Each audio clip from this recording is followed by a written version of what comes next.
Hello, everyone. Welcome to Confidence Strategies 101. I'm your host, Carmen Milagro.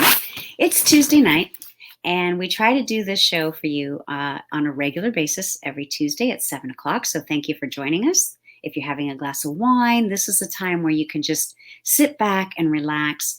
One of the things that I wanted to remember to do today, because I do have to look at notes, by the way, is I want to give a shout out to everyone that is celebrating the beginning of our Hispanic Latino Heritage Month. I think it's something to be pretty proud of, and hopefully we have some really good positive things coming out that we'll be sharing together for the month. So again, welcome back to Confidence Strategies 101. We're really focusing on the back to basics. We want to get to know our guests. I want to be able to share their stories and really, the show is about positivity. And there's different forms, there's different topics and ideas and different guests from all walks of life, entrepreneurs to musicians to designers to creative people to coaches and mentors. So that's really the focus of each of these webisodes. Is I really want to highlight the positive work being done in the world and our local communities, and hopefully it inspires you, in one way or another. So in a nutshell, that's pretty much it. As always, I love it when you comment and you like and you share our videos. And if you find an interesting, inspirational moment that you want to share with your loved ones in your community, we welcome that wholeheartedly. I want to be able to share with you a little bit of an introduction, a little bit of an insight as to tonight's guest. She's waiting in the virtual green room, so I'm going to bring her on board in just a minute. But first, I want you to know who she is. She's my friend and colleague. She's my business partner on many projects. Her name is Dr. Katerina Rosakis, and tonight we're going to touch on her personal story from different angles. It's confidence strategies that she uses in life through her cancer journey and taking on the entrepreneurial lifestyle that she incorporates into everything else that she does. She's certainly someone who wears many hats and has different titles, but for tonight's purposes, we're going to throw out those titles. Not for any other reason, but just so that we can get to know her a little bit better in a different way. Now, professionally, she's also a CBD educator. She's a wellness coach and a psychotherapist in her own private practice. Dr. Kat is committed, and this is the part where community comes in and doing good work, right? She's committed to helping individuals achieve a healthy, balanced life, utilizing the best practice from healing methods from both Eastern and Western approach. She's also a mother and a wife. She's a former model. There's so much more to who she is as a human being. This isn't our first interview together. We've recorded a few other podcasts, and we do our weekly Monday morning show called CBD with your favorite PhD, and that PhD happens to be none other than Dr. Kat. Dr. Kat, welcome. Welcome to Confidence Strategies on Tuesday night. Hi, Carmen. What a lovely introduction. Thank you very much. And I feel very grateful to be working with you. Oh, thank you. Likewise. I love this. Tonight I wanted to just sort of give you an opportunity. I don't often see you in a denim jacket and that sort of thing. So a lot of the time that we spend together is collaborating and working and doing different projects. So I thought this would be just a great fun way to just let our viewers get to know you and spend some time with you. Thank you. So what are you doing this afternoon? Resting from the long day, I'm assuming, or well, trying. You're touching on something that I've been working on, and that's vulnerability. Oh. So it's interesting. What am I doing? I'm sitting here sipping water. for my favorite cat cup. I love it. I love I it. just got off work. I had a Yeah. long day Yeah. Yeah. and Well, ran here and changed my jacket so I yeah. could leave Cash out. There you go. There you go. We're really wanting to share, the vulnerable side of our guests and have them tell their stories. And just I love the idea of, we walk around with we wear different hats, but I think a lot of people do. There's the work persona or the stage persona or the celebrity persona, but there's, at least the people in my world and the people that I work with and the people that I invite onto the show, there's a real human being. There's an authentic person behind all of those masks that we wear. And I don't mean that in a negative way. I just think that that is part of life when we are creating different brands and different, we're working on different projects. Um, can we just start right with the first question and just sort of dive in and getting to know you? Do you mind if we do that? No, not at all. That'd be Okay. great. Okay. So sit back, relax. If there's anything that you don't feel like answering, you can just say pass. Okay. All right. Pass. Okay. Let's see. I have so many questions that I wrote down, and I'm just going to pick and choose. I'm going to just kind of cherry pick them. So let's start with, okay, who or what was your best resource, your most important source of confidence while you were growing up? Did you have someone that really kind of fueled and nurtured that part of your development? I think that in our lives, there comes that person, that mentor. Right. And there have been a few. But I think the biggest change happened around age 12. I was extremely shy. I am shy. A lot of people don't know that about me. Maybe I assume I'm shy, but so being very shy, my mother always used to tell me stand up straight. I used to slouch. And I was in school. It was middle school. And we had a woman who was coming to show us a little bit about confidence. It was Confidence 101 at age 12. There you go. That's a great time to get that. Yeah, I always sat in the back seat. And since that day, I've never sat in the back seat. You'll catch me sitting in the front in a seminar, no matter what. Right. But what I did is I knew that she was involved in fashion. And I was very shy and I didn't know how to stand out. So I went and put on bright eyeshadow. And I went and I sat in the back and she's teaching and she keeps glancing over at me. And she said, "Hey, you in the back, come here." And she puts me in the front and she said, "Such a beautiful face should never hide behind that ugly color green." Oh my God. So she took off my eyeshadow and she said, "You sit here in the front with me." And she came after. She said, "I own a modeling school and I'd like for you to consider." And she gave me a brochure. Right. And I took it home and I was excited, talk about confidence. And my mother said to me, "Oh, it's about time somebody's going to teach you how to stand up straight." I'm like, "No, Mom, it's about modeling." And she said, "Well, I'm not going to do it unless you learn how to stand up straight. That's all I care about." She doesn't want that out slouching. So I ended up, working with her, and it was a long career. And she was my mentor, somebody who believed in me. And the hard work. She had me starting to work at age 12. Do you mind? Like, I think at age 12, if I had been brought up to the front of the stage, because I too used to sit in the back, it's all coming back to me. But if that had happened to me, I think I would have been absolutely mortified. Now, do you recall were you excited that she did see you? Because there's different ways that scenario can play out for a 12-year-old.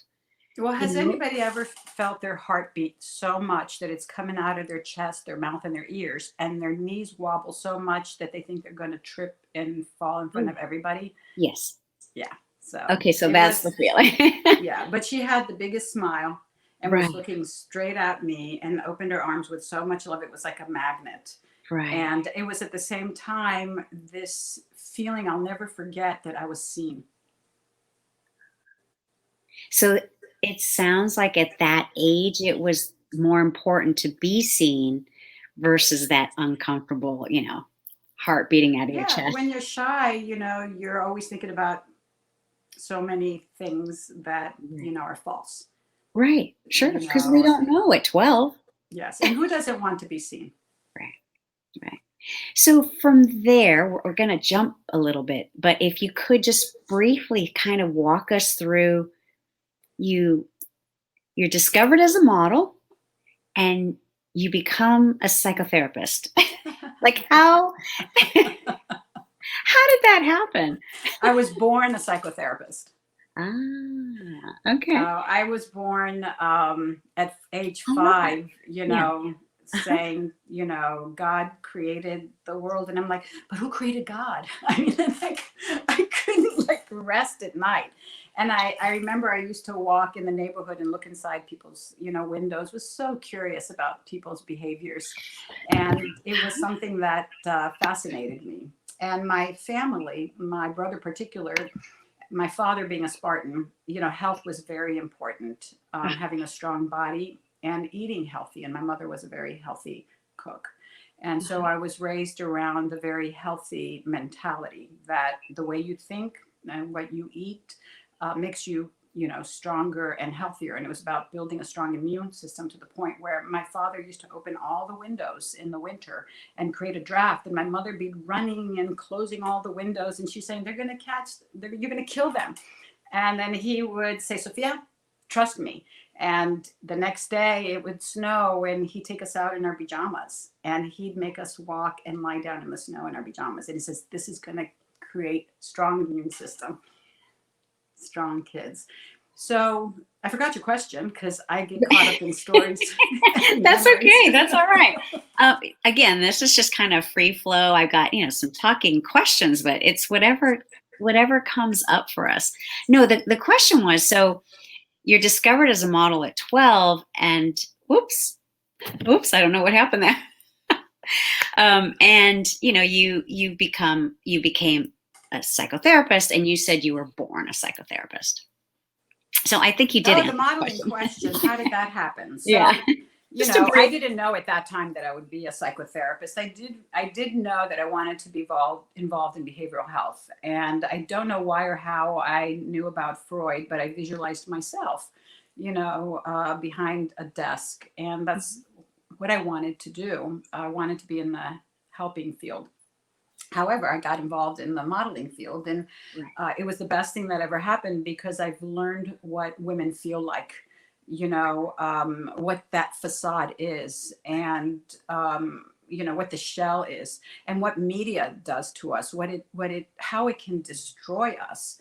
Sure. In the interim, I went to school and I had to earn a living, so I Right. modeled and I also got involved in cosmetics and ended up being a makeup artist and a freelancer and traveled, would go to New York, do makeup, worked for many brands and worked with skin and makeup. And I remember while I was going to college, one of my dear friends who was an artist did a caricature of me, and I I was doing makeup, and she said, well, if you can't buy or choose a color, can you at least tell me about your mother?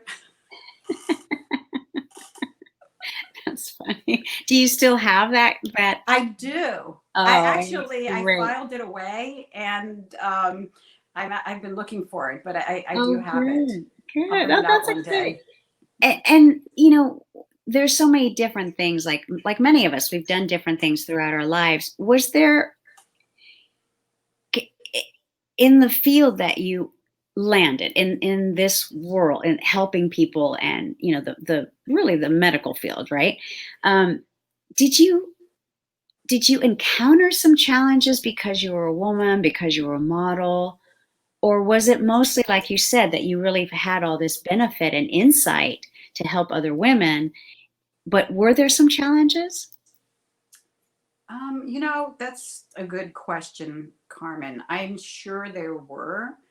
I'm a true believer in belief. I was raised in an environment where there wasn't a word tolerance, because tolerance means that there's an issue with someone, you have to tolerate it, that there's a difference. Um, Colorblind environment, multicultural environment. And I was never told by my father Mhm. that because I'm a woman that I can't do anything. He used to look at me and say, "Ma story." He used to say, you want to go to school, but remember, when you climb the ladder, it can be lonely and sad. If you don't go to school, you may be a little bit happier, but you'll have more choices. Yeah. If you Yeah. go to school. I've moved a lot in my life, and I've lived up northeast and the southeast. And when I was living in the northeast, people would ask me what I want to do. It was very progressive, Mhm. academic. It was expected that you would go to school. At least my parents never hindered me, with the exception that they would have, you know, they had their beliefs about how much school and what to study in business or secretarial to help my husband. So I think that's a little bit about what we're talking. But people would ask me what I want to do, and I'd say, well, XYZ in regards to academia. And then when I moved down south to the deep southeast, people would ask me the same question. And they would say, what? You want to go to school? You don't want to have children? You don't want to stay home? And I was like, am I supposed to do that? you know? And Right. I was continuing my education when Sure. I moved. And so looking at the changes in our society within one country, the Right. perceptions, um, For women. it's, yes, the Right. perceptions of what our roles, are supposed to be.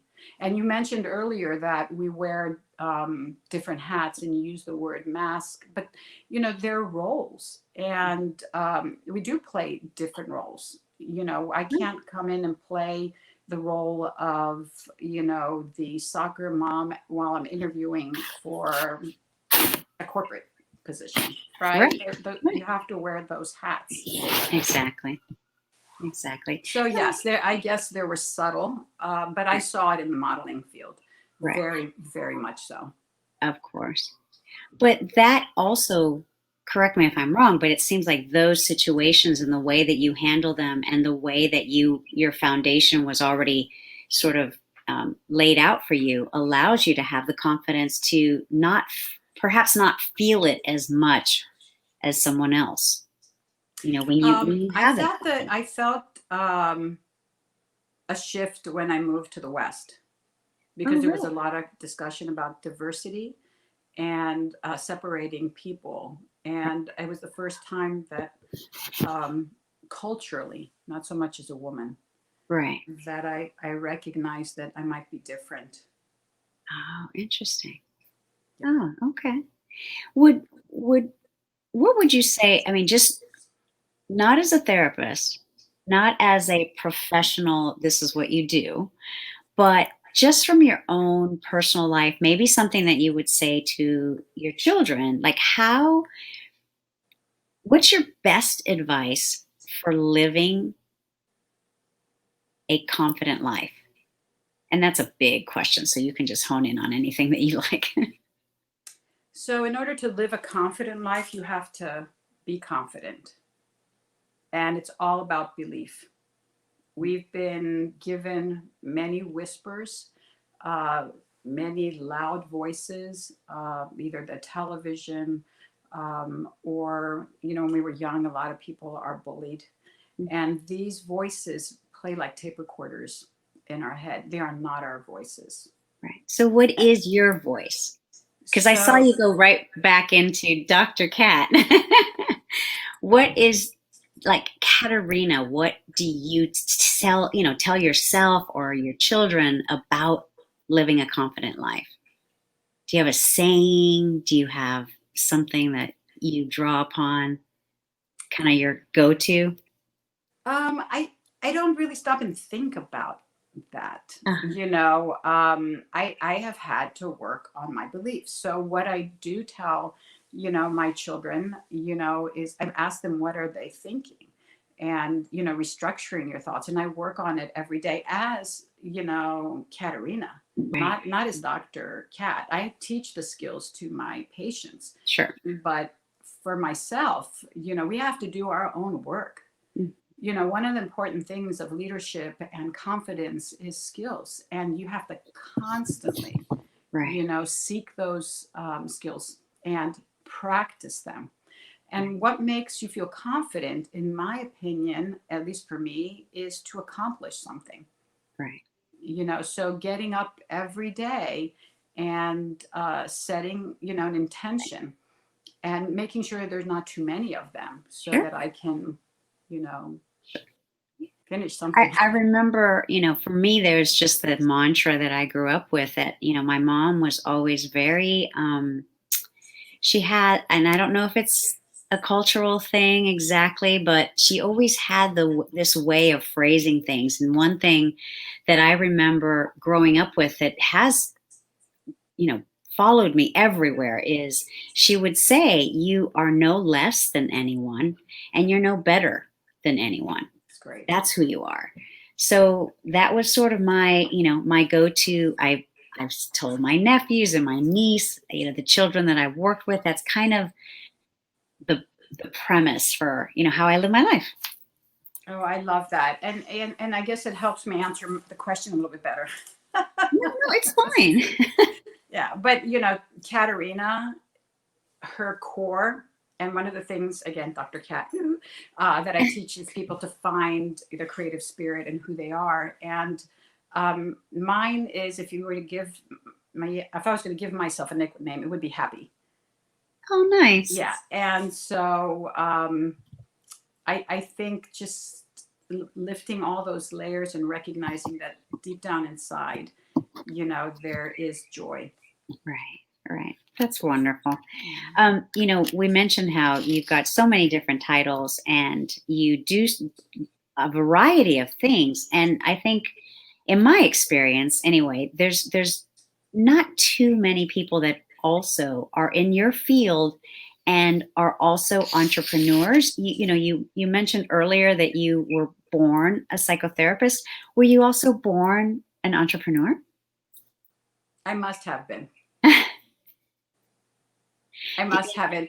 There are people that lead and people that follow, and we need everybody, and, when you're young, you follow. Right. Um, I feel a responsibility that anytime I learn something, that I have to share it. That is so important to me. I don't know why. Yeah. Maybe that's why I'm here. And there were times in my life where I wouldn't share things to teach other people because I wasn't sure whether I was right. And Mhm. so I was very persistent in learning and keeping up to date because I think it's a huge responsibility that when we leave this planet, we leave it a better place. And that to me is extremely important and a responsibility. Sure, sure. And I If think I do that by helping people change their thoughts and Oh, living better lives and of teaching them course. skills. And I think we all deserve to be happy. And this is not always the happiest place to be, depending on your circumstance, Right. where you And things live. happening around us right now, particularly. Absolutely. Absolutely. What are some examples of some of the entrepreneurial? Can you give us like three examples of some of the entrepreneurial paths that you've taken? What You I've done in my life, Yeah, yeah, just anything. oh my goodness, you name it. I always have to have my fingers in something.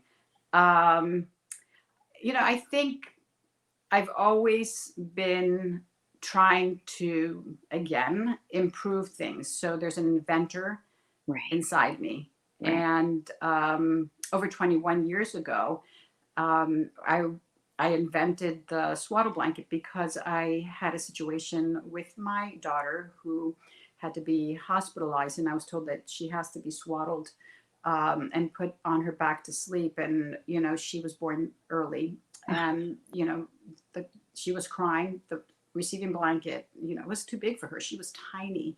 Right. And I was exhausted. I had spent 72 hours after birth in ICU.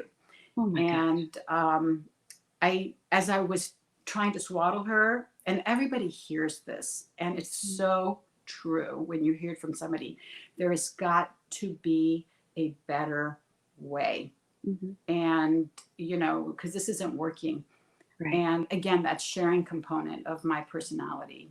And that's also an entrepreneurial's mantra. There's got to be a better way is usually why people become entrepreneurs, because Right. they are trying to figure something out. Right. Wow. Right. So, I did end up, with the help of my husband, who's in the engineering field, because what I wanted to create responsible. And I realized that in inventing something, you can also create problems. And so I needed his help to bring 5 points of safety into the blanket, and ended up patenting the U.S. Swaddle blanket and traveled the United States.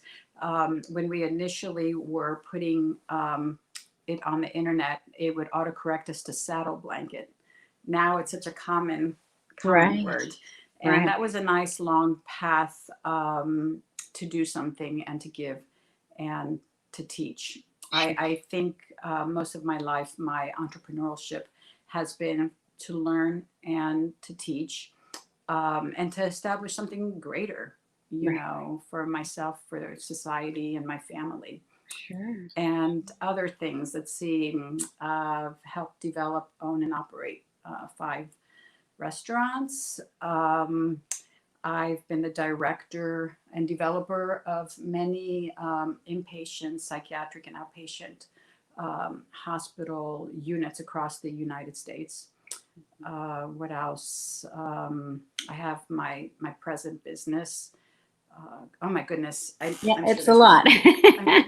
But I think that what really, just by going through this really briefly, it still outlines that idea that, an entrepreneur usually has more than one idea, but not everyone is able or willing or, can afford to go down that path. So that's a pretty well, I could not afford it. That's for sure.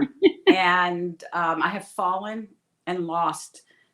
I've had many punches. And I think success is taking that punch, but getting back up.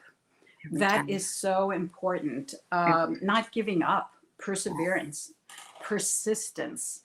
You're just maybe a little stubbornness. I don't know, right. But I don't see myself as a stubborn person. But I've heard that word used in other references, not towards me. But yeah, no, I think it's one of the mistakes that I've made in my life, and I have learned, is that I wore too many hats on my own. Right. And I thought taking a team required a lot of money. Mm-hmm. And so I did everything the really hard way. That is not the way to succeed, but it is the way to learn. Right. And that's the thing. You've described really just now very succinctly the entrepreneurial journey. We're all going to make mistakes. And it's 2 things. You're going to have to get up after that, punch, right? And hopefully the ideal thing is you get up and you've learned something so that you can continue to move forward. That's right. And it requires drive. Right. I think that's very confidence. Just had to throw that in there. Well, I remember when I was inventing the swaddle blanket, it was almost like something came over me. I was studying. I was working the doctorate, program, and I had my private practice, and I was developing inpatient psychiatric units. I was doing so many things, but suddenly it was like somebody put blinders, and I couldn't see anything, and I knew that this needed, you were focused, to happen, and and I just went with it. And you don't always know what seeds you plant. You don't know when you're walking and leaving footprints, you don't see the print behind you. Other people do. Ooh, and so, I don't ever believe that there are mistakes. I think there are lessons. But if you look at them as mistakes, you'll beat yourself up. Right. That's where the confidence comes in, Right. is Yeah. Oh, not to that's beat great. yourself up. Not to be. I love that. I love that. We're going to switch gears a little bit. Getting to know you on a very personal level. You you were dealt a life-changing diagnosis a few years ago. Um, and it seems to me the other discussions that we've had, it came this diagnosis came at a time where it seemed like you had hit your stride. You were, like on top of the world. Um, what what do you recall how you reacted, how you felt that moment when you received your cancer diagnosis? Yep. I was pissed. Really? That was not the answer that I was expecting. Well, I'm sure I had so many. I mean, obviously, at first I Sure. was shocked Sure, of because course. I lived a healthy life. Right. And what I said to myself is what my patients, my friends, my clients asked me, like, why you? I've spent my life trying to teach people how to live healthy. I'm a psycho-oncologist, and after my cancer diagnosis, I continued to get a certificate and learn more, and wanting to help other people. And while I'm going through treatments, I went to school every Saturday for 8 hours. But what happened is I sat on a bench with a thorn up my butt for a very long time. Poor me. How did this happen? There were so many feelings, but the feeling that really, really to this day has changed me. There's a lot, but Mhm. this just came to mind for our conversation. Is that anger at myself because I wore so many hats, because I started working so young, and I prioritized my family, and then I prioritized the drive, to do something academically for society. And I thought that one day will come where I will be vacationing. One day will come where I will have free time. One Right. day will come where if you invite me to go somewhere, I will be able to go instead of saying I'm too busy. Right. And so after I got off Mm. that thorn and my ego, I realized that, wait a minute, everybody dies. What's so special, about me? What I do know is that we can all go. We can all go tomorrow. So what do you do today? And so I slowed down. My mantra is not to rush. What was I rushing for? Intuitively, did I know I was going to get cancer? I don't know. And we have marvels, or I led a healthy lifestyle. So when I did the chemo, I was able to stay out of the hospital. I had intense chemo. I had cancer in 6 areas, metastatic. And so the doctor was very surprised how well I did. And I did work. I put my little wig on, I went to work. And it was because I lived a healthy lifestyle that I could continue to go through these very difficult treatments.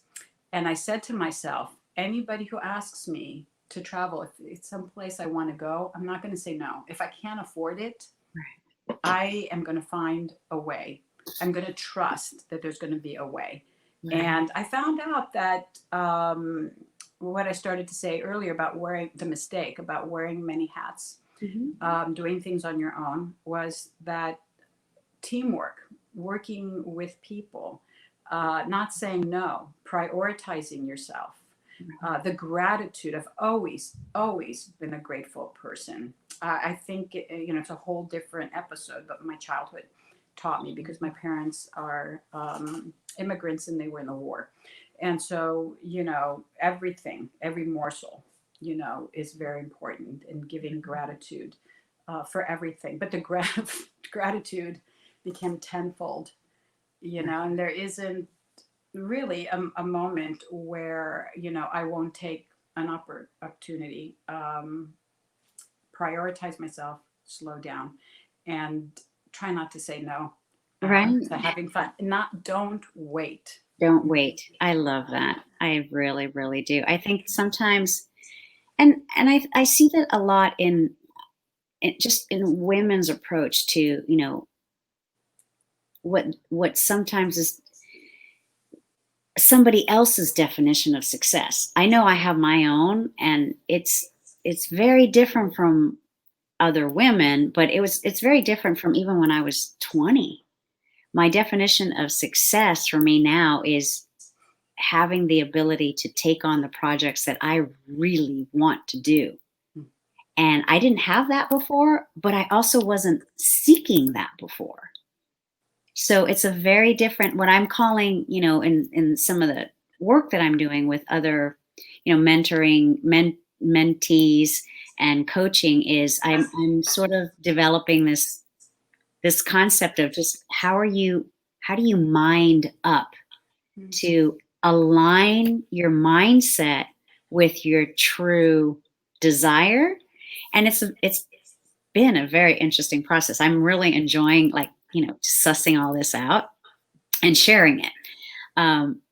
One thing that I was going to ask you is, did you, it sounds like, but I'm not sure, when you were going through this process of anger, and gratitude and all of these things. Lots of stuff. And it's a long process. Right. It wasn't overnight. Of course. But I remember you also shared with me on another interview that we did that, and correct me if I'm wrong, but you decided, and you had the confidence in your research, or wherever that came from, you had this knowledge of hemp CBD, and you incorporated it into the treatment plan that your doctors had given you. What was the result of that decision that you made for your own self-care? You mean to incorporate hemp CBD? Right. What was the result? Mm-hmm. Well, watch Monday's live stream. That's a good and one. Learn what CBD does. I think we talked about calm just this Monday. So please watch this Monday, because it was about COVID and, the effects and creating calm. I learned about hemp CBD, actually cannabis, in my natural health studies. It was the first requirement. The first class is learning about the AMA, homeopathy, the natural health realm, and the full circle. Right. And, part of that class is cancer, what happened in the medical field around treatment of cancer. Yeah. And part of that study was what was used in the past. And cannabis was in there, along with many other things. Yeah. It wasn't something that I was interested in using recreationally, but when I was diagnosed with cancer, people who had already been using it, whether it was for appetite, because you don't eat, you lose weight. You don't sleep because you're on steroids that keep you awake, and you're up all night with this false energy that exhausts your entire system. People who were in the health field would knock on the door and leave a little bag outside, and I'd open my door and there'd be this little brown bag, and inside was various forms of cannabis. And I have a story that I tell in my presentations, how I was hurting. And I didn't know what to do, and nothing I took was helping. And so I went to that little brown right. And it was the wrong thing that I took. It was something that had THC, and I had a horrible, I would say 8 to 12 hours experience that I don't wish upon anybody, because it can cause paranoia, anxiety. It just happened to be a lot. It was an edible, and I knew about the oils. And so I had shared that with somebody, and they said to me, well, you need very little THC, and so the cannabis, the hemp CBD, came into the picture. And that was what, almost 5 years, 6 years now since I had those treatments. Right. And I recognized that that calmed me. It allowed me to sleep. It helped with inflammatory pain on the joints, because I got constricted. They later gave me a medication where when I'd get out of bed in the morning, I couldn't get out. I'd step and my feet were frozen. And I'd have to slowly make my way to the bathroom because I would fall, and it hurt. And by the time I went to the bathroom, it was gone. It was stiffness in the morning. But as soon as I started taking the CBD oil, the tincture, that went away. Right. I continued to work. And so in my private practice, people, because I'm an integrative psychotherapist, and people come for alternatives. They don't want to take pharmaceuticals. They Sure. want to know what lifestyle they can have to change. Are there nutritional changes? Are there supplements? And so I started incorporating CBD in along with the supplements at the office, and had been using it for a while. Mm-hmm. And so when the buzz came, Right. not the high buzz, but the hello buzz on CBD that we're seeing today, I had already had a lot of experience with it with myself and in the office. And the study continues, the Right. constant reading Of and course, it's learning. And evolving and yeah, because again, so we are very responsible, do no harm. right, right, exactly. I know that that you had shared with me also during this journey that you were on, you decided to do a very special photo shoot. And as we've learned Oh, on this interview, of course, you have your background as a model. And can you tell us how did you decide, or why did you decide to do that photo shoot? Because, and I hope that you'll share some of those photos when this live is on the Facebook page, the group page, okay. if you're willing to. Okay. I have to say, Well, they're in magazines, so they're not hidden. So right. I would definitely, and I'm going to give you the answer why I will share them.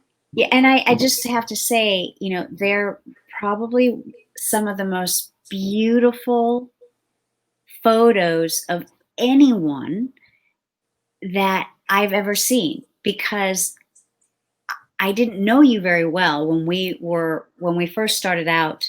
We're on the board of directors for Heaven's Door Foundation, and when I saw those photos that you were sharing with the world, and how you just were, I don't even know how else to explain it. You were just so radiant and joyful, and I thought, and so courageous. And with my little, port for Right, my right. chemo. But So, thanks for asking that, yeah, because it has been a story in my head. I remember closing down radiology because, my cancer was very odd. I went in the morning, I left at night, and I kept on going back because of the discoveries. right. And when I finally got the definitive diagnosis, because they did send me home with a paper saying you don't have cancer. It's a whole long story, but anyway, and that's why I try to teach women about cancer and breast awareness, all of that.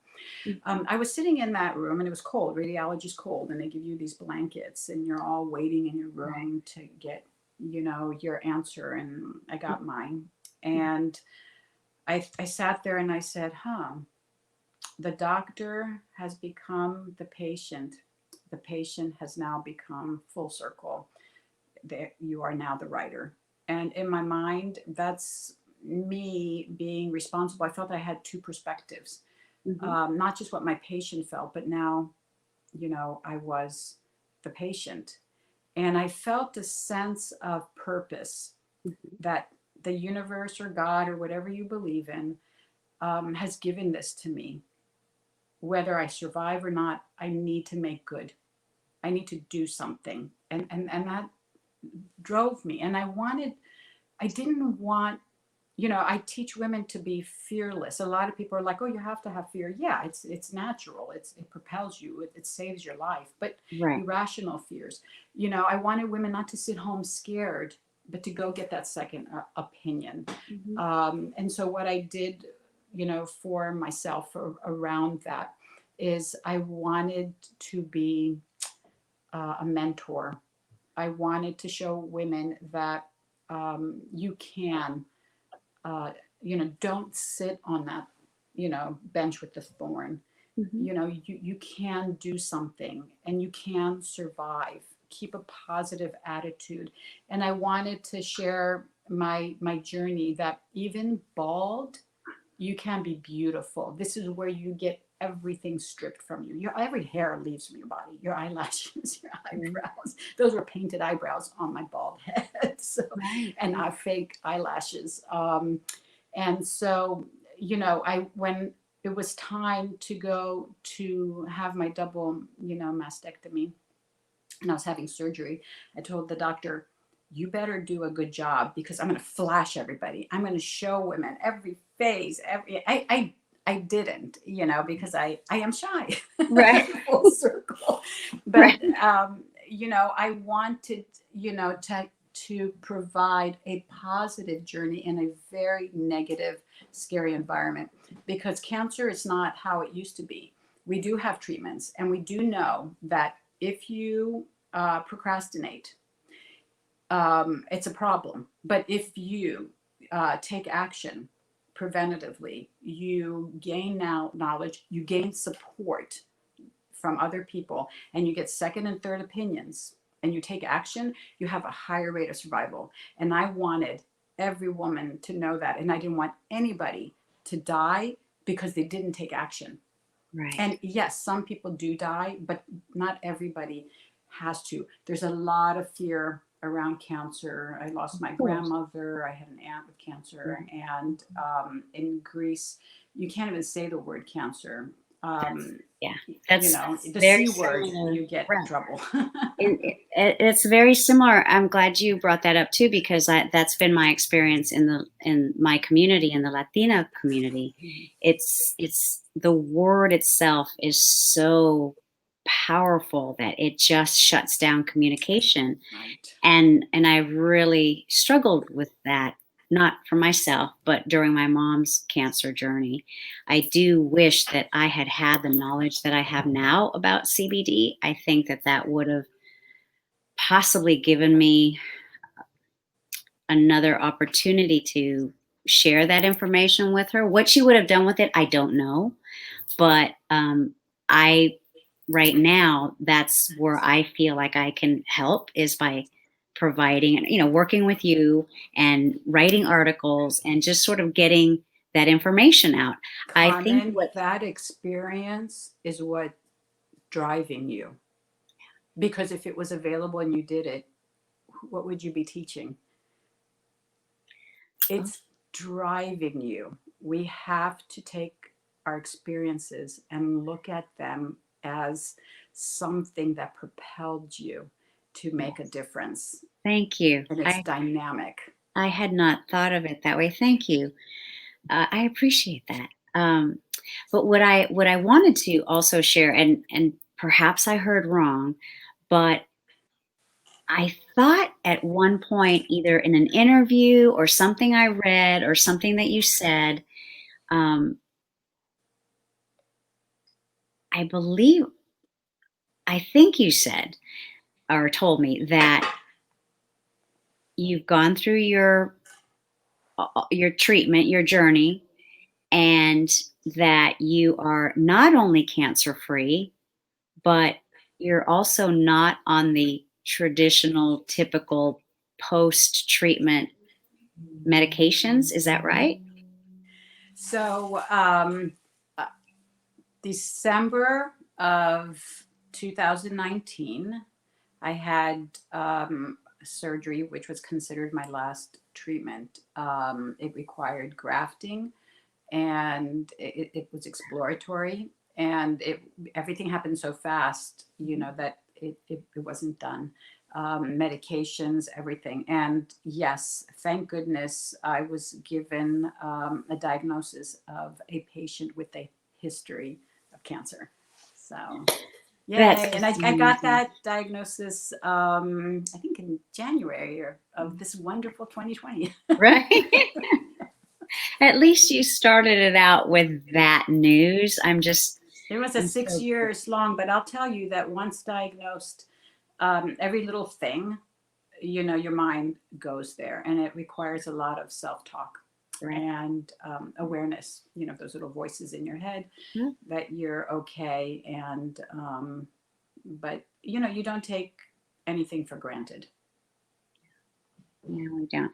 I know we're taking up your evening. I don't even know if you've had a chance to have dinner.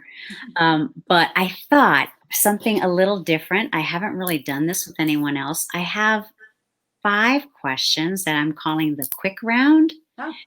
And it's so you're just experimenting with me. Yes, I am. I did That's this called you guys taking advantage of your friends. Or wanting to share something really fun and wonderful. Thanks. It's all a perspective. May I plead the fifth or skip that one? Exactly. Exactly. So it's kind of, we've seen this before. It's nothing new, but I just thought it'd be kind of fun to just do like these really, whatever comes off the top of your head. But again, if you don't want to answer it, you just say pass. Let's do it. I don't think that there's anything in here that you will pass on, but we'll see. Okay. If you had to choose one role model, not family or friends, who would that be? Pass. No. That's good. It's like, what? Oh my goodness. They give you those questions when you're in school. Right. And that was always. I know you're stalling for time, by the way. But after losing my father last year, he has become my role model. I remember he had broken 8 bones. And thanks to natural health, and when everybody gave up on him, I didn't. And we worked through, and that man went through so much pain, and he kept his head up high and still wanted to be of service. And I took him to get his a pedicure. And we're sitting there, and everybody was honoring him, because I don't think too many 95-year-olds, get to sit and get a pedicure, a girly mani pedicure. Right. And they were saying, "Oh, Mr. Razakis, you have such strong feet, and oh, your muscles in your calves." And he said, "Well, it's because I walk 6 miles a day." Right. I sat there and I said to myself, I am never, ever going to complain that I have to walk an hour or 2 hours. Right. I just looked at him and I thought, I knew he was walking, and I knew he was walking with his walker. But and that's after he recovered. Right. This is after he recovered. And I said to myself, oh my goodness, stop complaining. Just do it. Okay. And there's so many other reasons, but yeah, I would say for now, I'm going to choose my dad. Okay. Well, you're absolutely allowed to do that. So, okay. Let's do, who do you wish to be a role model for? The last few years, I've worked a lot in geriatrics, and they're my role models. And I've worked a lot with adults. And the last several years, for some reason, I've had a big flux of college students. And oh my God, they're like sponges. And I have the tools. I have the tools in my hands to give them that they can use the rest of their lives to live, happier, quality, creative, spirited lives, to find who they are. And so I would say right now, the youth. Yeah. We have so much in common. I wonder it's why we connected. They say that people we work so much together that we don't even have time to tell our own stories. So I know. I'm discovery in public. Yes, this is it's been happening on the show, which I think is just really cool, because I get to have this one-on-one time, but then we also have folks who are listening. And like I said, they may be inspired or they may hear something that they needed to I hope hear in so. this moment. And to me, if it helps someone in that way, that's why I continue to do the show. I'm going to do maybe one more question. Okay. What 3 words do you use to describe yourself? Wow. I don't describe myself to who? To other people? Okay, so right Wait a now, minute. Okay, wait. Let's be fair right here. now, Funny, uh-huh, curious, ah, that's good. love of life, passionate, giving. More than 3 words? Yeah, that's good. That's fine. That's fine. No, that's great. I think those are really, I think that's really important that we do that, you Well, I know? think you're making me very vulnerable because Dr. Kat would use the other words like strong and driven and da da da da da. But And that's okay too. it is okay. It is That's okay. okay But too. I've decided to take the vulnerable route tonight. I love it. Thank you. I thank you for trusting me. Of course, of course. But we'll let you get back to your family. I know they're Okay. probably waiting on you. But if there's you're doing such great work in different areas, but I know that there is one area where patients and clients go to see you and talk to you, and there's telehealth. And if someone is watching or just taking a moment to spend this time with us, where can they reach you? Um, let's see. How about our website, Insight, INSIGHT for FOR, wellness.com. Okay. And the business number is 925-216-3510. And of course, message us. You'll always hear me say that we're accessible, and you can reach us off of Facebook on Messenger as well. Well, great. Thank you. Would you be so kind and put that information on the group page, Confidence Strategies 101? Yeah. Okay. You'll tell me Great. where it is at? Yeah, Confidence Strategies 101 Oh, on Facebook. Okay. There you Sounds go. good. I'll do The that. live will be on there, so I'm sure if someone says hello, I try to go after, or at least a few hours after the live airs, and I try to go in and I try to just connect with people and say hello, and I'm Yeah. not really good at doing it simultaneously. Like today, I didn't answer anybody. So I apologize for that, but thank you for spending this evening with me, and thank you for your time and your words of wisdom and your insights. As always, it was really, really nice. Thank you for the opportunity to share stories, because stories are everything. Our narratives are everything. Thank Yeah. you, Carmen. Thank you, Dr. Kat. Have a good night. Thank you. You I will too. talk to you later. Okay. Good night, everybody. Thank you. And good night, everyone. I'm glad that you got to spend some time with us this evening, and you got to see the other side of whoops, that was a wrong banner. You got to see and hear about some of Dr. Kat's personal stories and her personal experience, to where she is now. I really value this time with our guests, that they are open and they do trust the process here on Confidence Strategies 101. And once again, the goal is to help inspire and even entertain you. If we can make you giggle, just that's great too. I just want to just again say thank you for spending your time here. Next week, I've got an international best-selling author. She's an influencer, a leadership coach, and she's the president and founder of Destiny Woman Global. Her name is Sonia Hassey. And so she'll be with us next week. And again, thank you, Music City Hit Factory. They'll be soon launching an online community music program for young people here in San Francisco.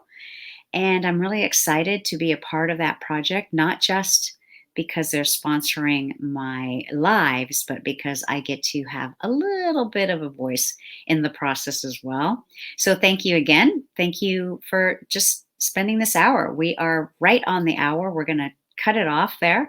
And yeah, we'll end it on that note. We'll see you again next week, 7 o'clock on Tuesdays. It's Confidence Strategies 101, and I'm Carmen Milagro. I hope that we continue to stay safe and we thrive together and evolve together. And we dwell in positivity, not divisiveness. That's my wish for tonight and always. Thank you so much. Have a great evening. Bye-bye, everyone. Thank you.